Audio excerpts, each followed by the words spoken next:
El contagio de más de 200 personas por un nuevo virus en Asia ha prendido las alarmas de la Organización Mundial de la Salud. El virus causa un tipo de neumonía que puede llegar a ser letal. Antes, virus de este tipo solo se contagiaban de animales a personas, pero ya se confirmó que este se está transmitiendo de humano a humano. La nueva cepa de coronavirus que produce neumonía empezó en la ciudad de Wuhan, en el centro de China. Hasta este lunes ha infectado al menos a 223 personas en 5 países. 219 en China, 2 en Tailandia, 1 en Japón y 1 en Corea del Sur. Hasta el momento han muerto 4 personas, todas en Wuhan, donde se detectó el primer caso el 30 de diciembre de 2019, cuando un paciente llegó al hospital con una neumonía de origen desconocido. Un día después, 27 personas llegaron con síntomas similares: fiebre, fatiga, tos seca y dificultad para respirar. La mayoría de los enfermos eran locatarios y clientes regulares de un mercado de mariscos de la zona. El 9 de enero, la Organización Mundial de la Salud confirmó, a través de un comunicado, que estas infecciones eran producto de una nueva cepa de coronavirus nunca antes vista. Se sospecha que el primer contagio vino de una rata o tejón chino. Este lunes, el gobierno de ese país confirmó que el virus mutó y ahora se transmite de persona a persona, lo que aumenta su capacidad de contagio. Los investigadores advierten que este virus aún no ha alcanzado su máximo potencial de letalidad. Información de última hora respecto al coronavirus que ha dado a conocer el subsecretario Hugo López-Gatell Ramírez. Dice que hay un paciente sospechoso de COVID-19 hospitalizado en el Instituto Nacional. Es un caso leve y se ha puesto en aislamiento. Instituto Nacional de Enfermedades Respiratorias. No es una enfermedad grave. En su mayoría, estamos hablando de más del 90%, son casos leves. Leves quiere decir los síntomas de un catarro. Bien, hace unos minutos la Secretaría de Salud informó que hay 5 casos confirmados de COVID-19 en el país, todos con síntomas leves.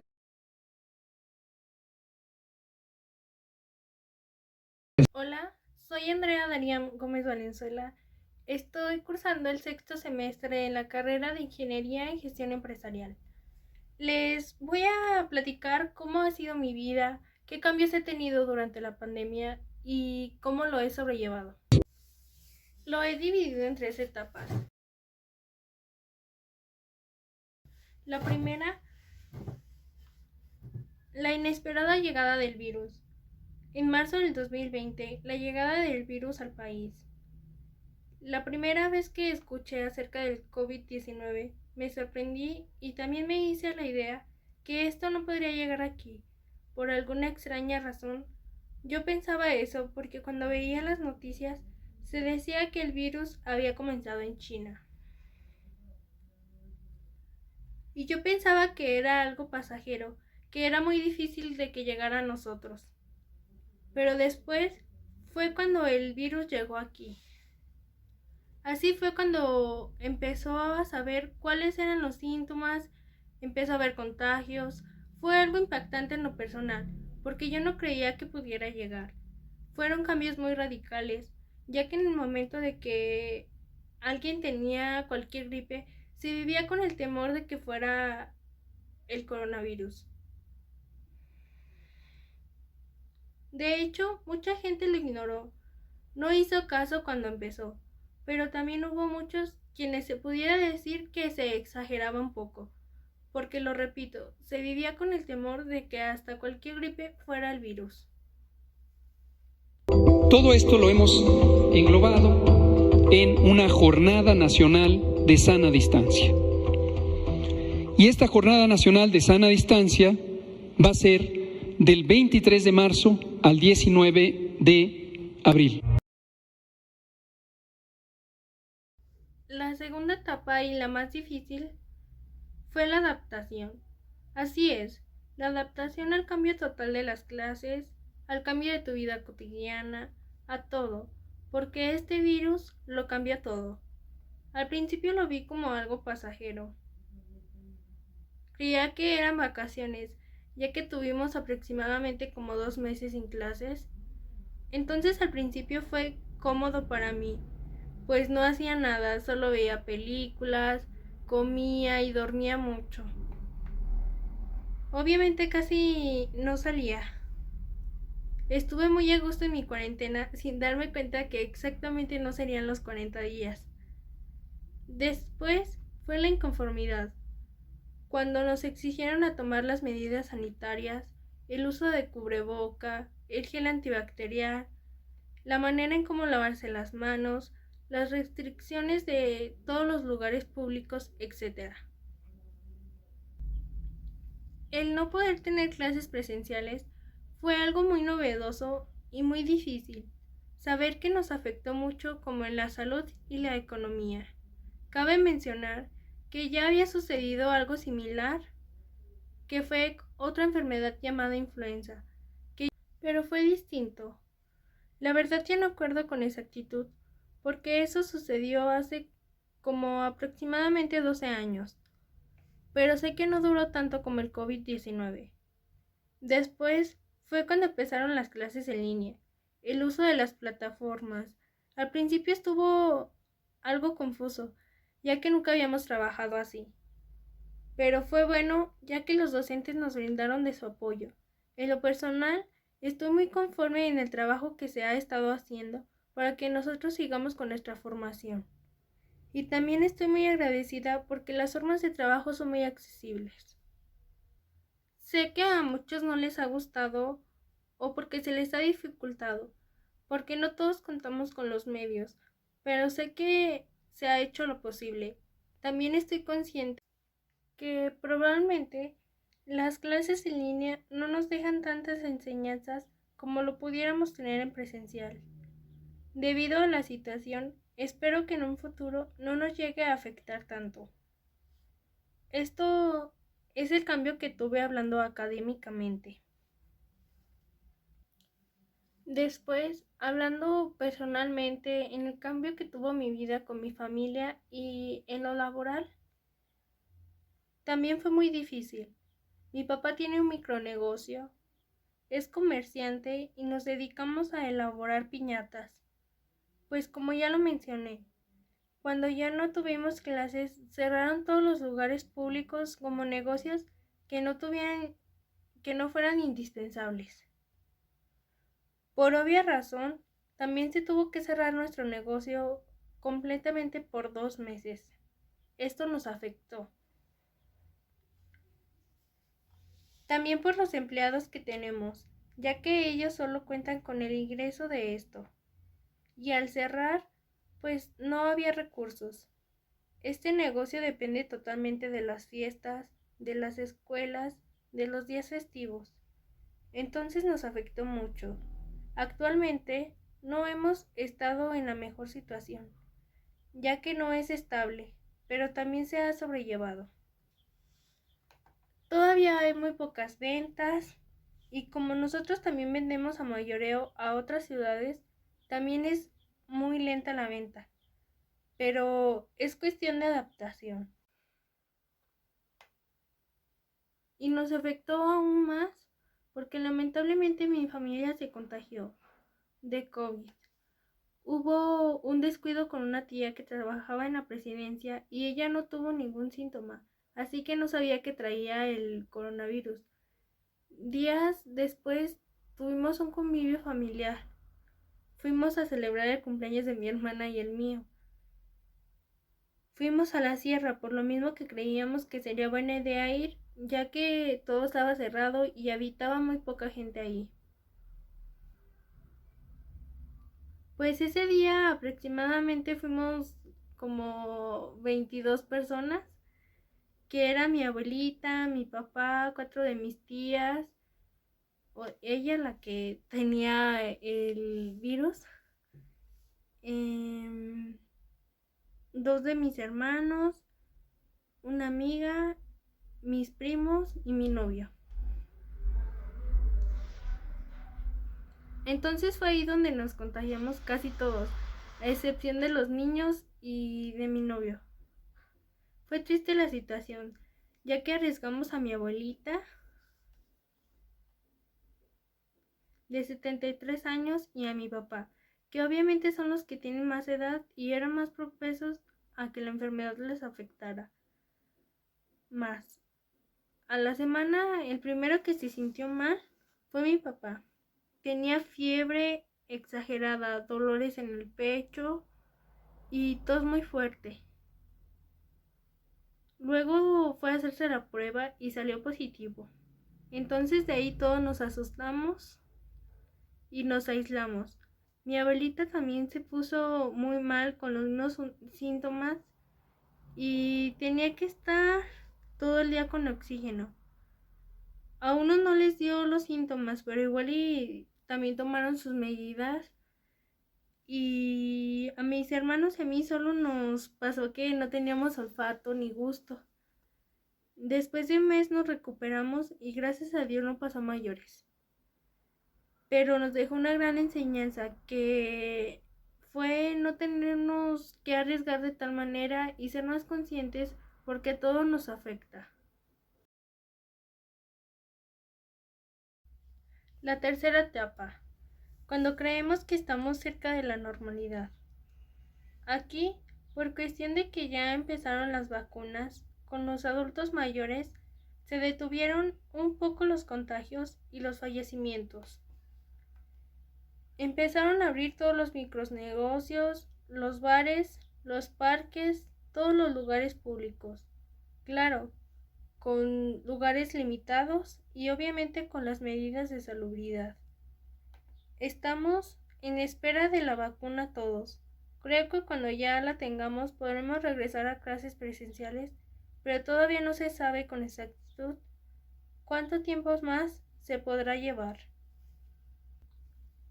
Creía que para este mes ya estaría como antes, pero ahora ya creo que es probable que esté igual, ya que por los días de Semana Santa la mayoría nos volvimos a descuidar, así que lo más seguro es que otra vez nos cierren todo. Rusia presenta su Sputnik V, la primera vacuna contra el COVID-19. El presidente Vladimir Putin anunció la aprobación del fármaco tras menos de 2 meses de pruebas clínicas. Fue desarrollado por el Instituto Gamaleya y el anuncio fue recibido con entusiasmo en Moscú. Para algunos es la prueba de la capacidad científica rusa. La vacuna aún debe completar las pruebas finales, lo que genera preocupación entre algunos expertos por la velocidad de su aprobación. Pero el conglomerado empresarial ruso ha dicho que espera ponerla en producción en masa para finales de año. Putin asegura que la vacuna es segura, diciendo que incluso ya fue administrada a una de sus hijas. De acuerdo con Kirill Dmitriev, presidente del Fondo Soberano implicado en la creación del fármaco, la vacuna fue bautizada como Sputnik V con V de vacuna en homenaje al satélite soviético. Además dijo que más de 1.000 millones de dosis ya fueron encargadas por 20 países, precisando que la fase 3 de los ensayos comenzará este miércoles. El Fondo Soberano indicó que el inicio de la producción industrial está previsto para septiembre y que ofrecerá a los trabajadores sanitarios rusos que tratan con pacientes con COVID-19 la oportunidad de ser voluntarios para vacunarse en las próximas semanas. Pero, ¿qué fue lo que realmente se aprobó? La precalificación comprende el examen y la evaluación de todos los elementos de seguridad y de eficacia requeridos recopilados durante los ensayos clínicos. Ante esto, la Organización Mundial de la Salud pidió tener prudencia y recordó que aún se deben pasar por procedimientos rigurosos. De hecho, la aprobación es solamente el inicio de un ensayo a mayor escala, haciendo pruebas en miles de humanos. La velocidad a la que Rusia se está moviendo para desplegar su vacuna pone de relieve su determinación para ganar la carrera mundial por un producto eficaz contra el COVID-19, pero ha despertado la preocupación de que pueda estar poniendo el prestigio nacional por encima de la ciencia y la seguridad. Tarik Hazarevich, portador de la OMS, dijo que por ahora se debe continuar invirtiendo en el desarrollo de vacunas y tratamientos y esperar después que algunos de ellos resulten eficaces. Según la OMS, hay 26 vacunas candidatas en etapa de ensayos clínicos, probadas en seres humanos en todo el mundo, y otras 139 se encuentran en estado de evaluación preclínica. Entre las 26, 6 habían alcanzado a finales de julio la fase 3 de su desarrollo, y la desarrollada por el centro ruso Gamaleya se encontraba clasificada en la fase 1.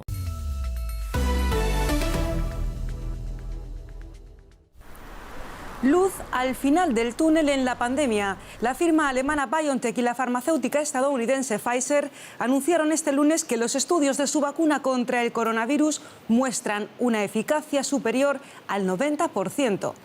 Las dos empresas pedirán la semana que viene la autorización para el uso generalizado tanto en Estados Unidos como en Europa, y con la vacuna a la vista, el debate se centra ahora en encontrar una estrategia de vacunación para todos.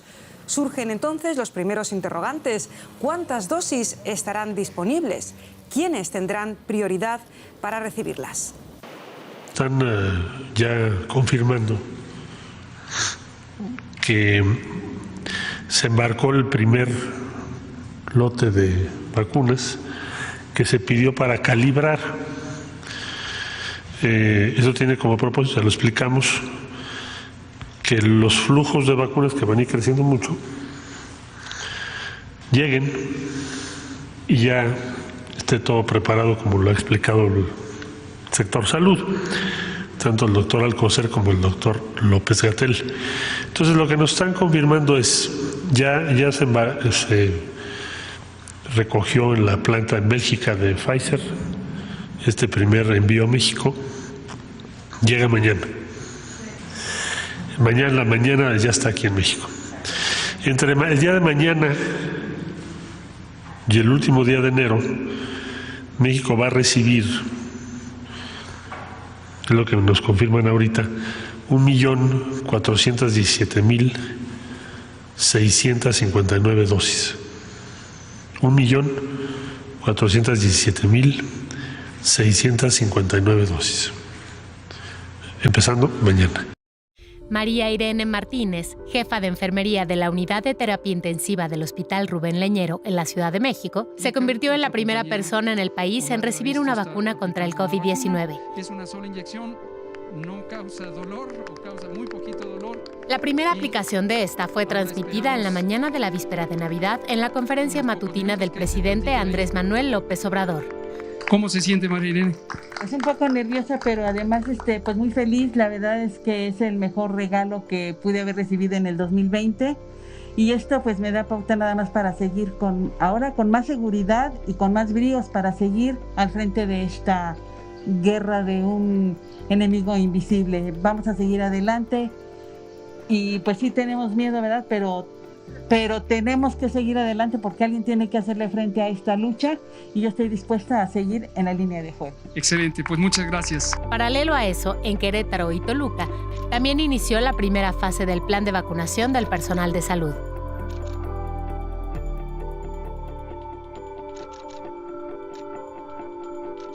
Pues ya así de rápido fue. El día anterior, México se convirtió en el primer país latinoamericano en recibir un cargamento con 3,000 dosis de la vacuna Pfizer-BioNTech, procedentes de Bélgica. La farmacéutica reporta que ese producto tiene 95% de efectividad. Esta y las vacunas de otras empresas continuarán llegando y serán resguardadas por el ejército hasta su aplicación, misma que será gratuita.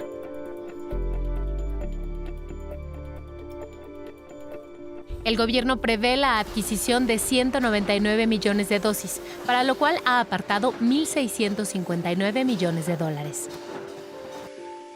Al tipo de cambio de hoy, estos son alrededor de 33,000 millones de pesos. Pero el costo asociado a la adquisición de las vacunas, los 33,000 millones de pesos a los que he hecho referencia, es solamente una parte del costo del proceso de aplicación de las vacunas. La Secretaría de Salud ha estimado en poco más de 1.300 millones de pesos los costos adicionales a la aplicación directa, es decir, la contratación de la compra de diluyentes, jeringas, materiales, etc. Estos costos los va a cargar directamente el gobierno federal. Los recursos que se necesiten están aquí, ya los tenemos apartados, los tenemos reservados, y por si alguna razón se requiriera aumentar la escala de este ejercicio, nosotros vamos a hacer espacio fiscal suficiente para ello. No existe mayor prioridad para el país hoy que tener los recursos garantizados para la vacuna y que ésta pueda aplicarse para el beneficio de los mexicanos.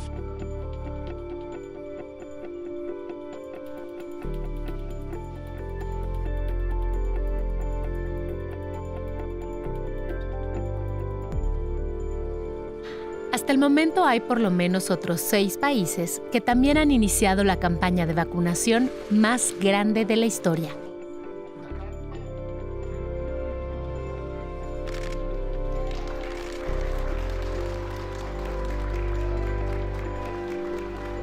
A casi un año de la detección del SARS-CoV-2, el coronavirus que causa la enfermedad COVID-19, la Delegación Científica de Chile en la Antártida reportó 36 casos en su base, marcando así la llegada de esta enfermedad a todos los continentes del planeta.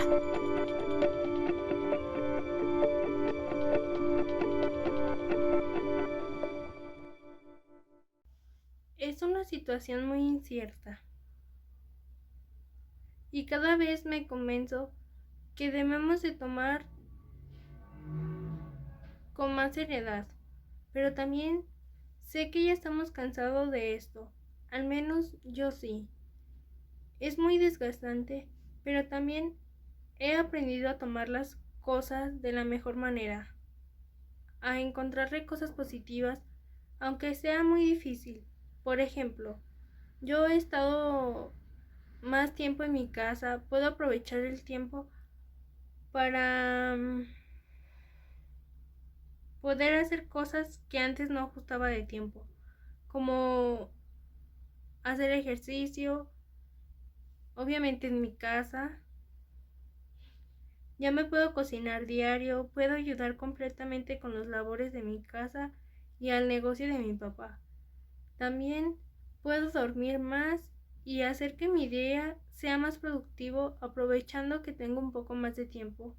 Como ya lo dije, a veces sí se extraña mucho el convivir con la familia completa, con los compañeros de la escuela y con mis... Pero tengo fe de que esto se termine ya, de que vuelva a su normalidad y así aprovechar y cuidar más lo que tenemos.